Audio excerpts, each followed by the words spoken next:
मुल्क जला है तेरी खातिर, तू ये आग बुझा दे अब तो। समझ में आने लगा है मुझको मतलब के पुजारी सबका। हमको सुनामी लानी होगी, नई कहानी बनानी होगी। हम घर से निकले हैं, जवां है जोश भरा और खून रवा। केपी मैंने तकरीबन 3 महीने पहले ज्वाइन किया था। इससे पहले मैं पंजाब में मेरी पोस्टिंग रही है और यहाँ पे बहुत एक विजिबल तब्दीली मुझे नज़र आ रही है जो बाकी प्रोविंसेस में, जहाँ पे मैंने सिंध में भी काम किया, लेकिन यहाँ पे जो है जिसे कहते हैं आइडियल फॉर्म ऑफ गवर्नमेंट, जिसे हम लोग जैसे किताबों में हम पढ़ा करते थे, पॉलिटिकल साइंस और बाकी इस तरह की स्टडीज़ में हम, और जो जैसे हम पुलिस एकेडमी में ट्रेनिंग लिया करते थे कि किस तरह से एक पुलिस ऑफिसर को कंडक्ट करना चाहिए, किस तरह से एक सोसाइटी में आपने लॉ एंड ऑर्डर और मेरिट का सिस्टम इंश्योर करवाना है। ये वो चीज़ें जो मुझे पहली बार एक्सपीरियंस हुई यहाँ पे आके। अब फैसला है कर लिया, तब्दीली हमसे, तब्दीली हम ही लाएंगे, तब्दीली हमसे। ये तमाम जीटी रोड वाले SHOs को मैसेज दें, ये अपनी पोजीशन जीटी रोड पे रखेंगे, स्पेशली शाम के टाइम, अफ्तारी के टाइम पे रश नहीं बनना चाहिए। ये जैसे ये जितनी भी हो रही है, कोई भी चलान ये कर रहे हैं, ये रिकॉर्डिंग हो रही है यहाँ से, ये आप देख सकते हैं यहाँ से रिकॉर्डिंग चल रही है इसकी। तो ये शाम के टाइम पे सारी जो है रिकॉर्डिंग हमारे पास आ जाती है और कोई भी चलान होता है सारी की बड़ी हम मॉनिटर कर रहे होते हैं।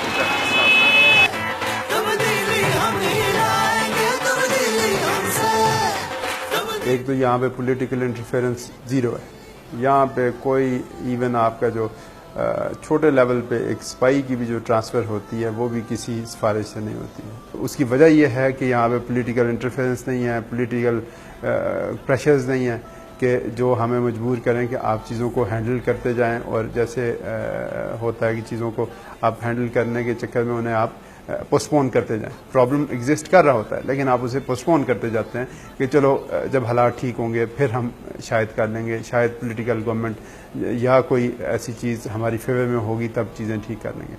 तब्दीली हमसे, तब्दीली हम ही लाएंगे, तब्दीली हमसे, तब्दीली हम ही लाएंगे, तब्दीली हमसे। तकरीबन कोई मेरे ख्याल से 15-20 दिन पहले एक इंसिडेंट हुआ, वहाँ पे एक सिटिंग गवर्नमेंट के एक MPA थे, उन्होंने किसी के साथ लड़ाई झगड़ा किया, उसे मारा किसी गरीब आदमी को। हमारे पास एप्लीकेशन आई, हमने एज पर लॉ प्रोसीड किया, हमने पर्चा दे दिया, FIR दे दी। ये चीज़ आप जो हमारे लिए, जो हम दूसरे प्रोविंसेस के एक्सपोजर वाले हैं, हम लोगों के लिए ये चीज़ थोड़ी सी एक अनएक्सपेक्टेड सी होती है कि उसके बाद भी आप पे कोई पॉलिटिकल प्रेशर ना आए। उसके बावजूद मतलब हमारे लिए इसी तरह है ये सारी चीज़ें जैसे आप आइडियल एक स्टेट ऑफ अफेयर्स में आप काम कर रहे हो, कोई पॉलिटिकल प्रेशर नहीं, कोई किसी किस्म की हमें जो हम मेरिट कानून के मुताबिक काम कर रहे होते हैं, कोई उसमें पूछताछ नहीं होती है।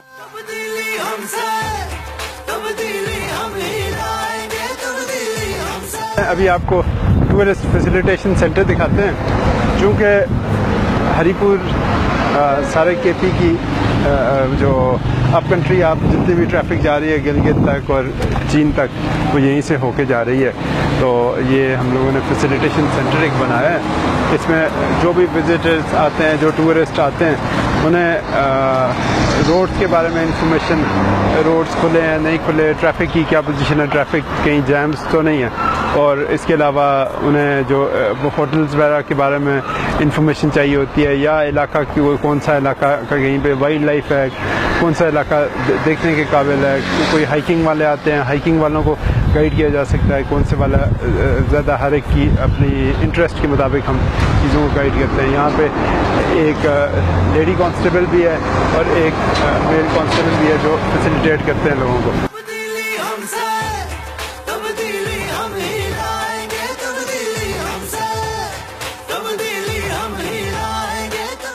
आपकी अपॉइंटमेंट बगैर किसी पॉलिटिकल इन्वॉल्वमेंट के होगी तो आप फिर अपने बॉस की बात मानेंगे और मेरिट पे चलेंगे और आप जो है जो कानून की इम्प्लीमेंटेशन है जो आपका बेसिक मकसद है वो आप मकसद पूरा करेंगे, बजाय ऐसे कि आप किसी पॉलिटिकल पार्टी के साथ अलाइन होके आप जो है दूसरे दुश्मनों को, उन सियासी जो हरीफ हैं उन्हें आप नुकसान पहुंचाएं, जो नॉर्मली होता था, लेकिन अभी बिल्कुल ये नहीं होता है। अभी बिल्कुल चेंज हो गया। आप एक नॉर्मल आदमी, एक रेडी वाला जो है वो भी अगर एसएचओ के पास चला जाएगा या मेरे पास आएगा, हर एक को एक्सेस है, उसे प्रायोरिटी दी जाएगी अगर वो एग्रीव्ड है। और उसके मुकाबले में अगर कोई बहुत बड़ा इंडस्ट्रियलिस्ट हो या बहुत बड़ा इन्फ्लुएंशियल आदमी भी हो तो उसे टॉप प्रायोरिटी मिलेगी जो एग्रीव्ड होगा। बेसिकली अब हम ज़्यादा फोकस हम लोगों का है कि एग्रीव्ड कौन है और एग्रेसिव्स कौन है। एग्रेसिव्स चाहे वो जिस लेवल पे भी हों, चाहे वो पॉलिटिकल एलीट हों या किसी चीज़ के साथ हों, गवर्नमेंट की तरफ से हमें फ्री हैंड मिला हुआ है। जैसे ये मैंने आपको बताया ये इंसिडेंट, उसमें नॉर्मली जो है बहुत सारी जगहों पे आप अगर कोई इस तरह का स्टेप लें, किसी सिटिंग गवर्नमेंट के एमपीए के ऊपर अगर पर्चा हो जाए तो उसके बाद गवर्नमेंट्स पैनिक कर जाती हैं, हाई अप से माइट भी आपकी ट्रांसफ़र हो जाए, आपकी बहुत सारे आपके साथ इश्यूज बन जाते हैं। आप देखते रहें कि कई और प्रोविंसेस में इस तरह की चीज़ें होती हैं। तो मुझे जो है अब मेरे ख्याल से 20 दिन हो गए हैं, लेकिन मुझे आज तक जिसे कहते हैं ना, I did not receive even single call, ना आईजी साहब की तरफ से ना सीएम साहब की तरफ से। तो ये बेसिकली आपके ऊपर और जिम्मेदारी का एहसास डालती है कि आप एज हेड ऑफ डिस्ट्रिक्ट आपने कितना मेरिट पे चलना है कि आपको हर चीज़ के लिए खुद जवाबदेह होना पड़ेगा। और मैं समझता हूँ इससे बड़ी तब्दीली जो है और इससे बड़ी आइडियल गवर्नमेंट मैं नहीं समझता कि कभी हो सके।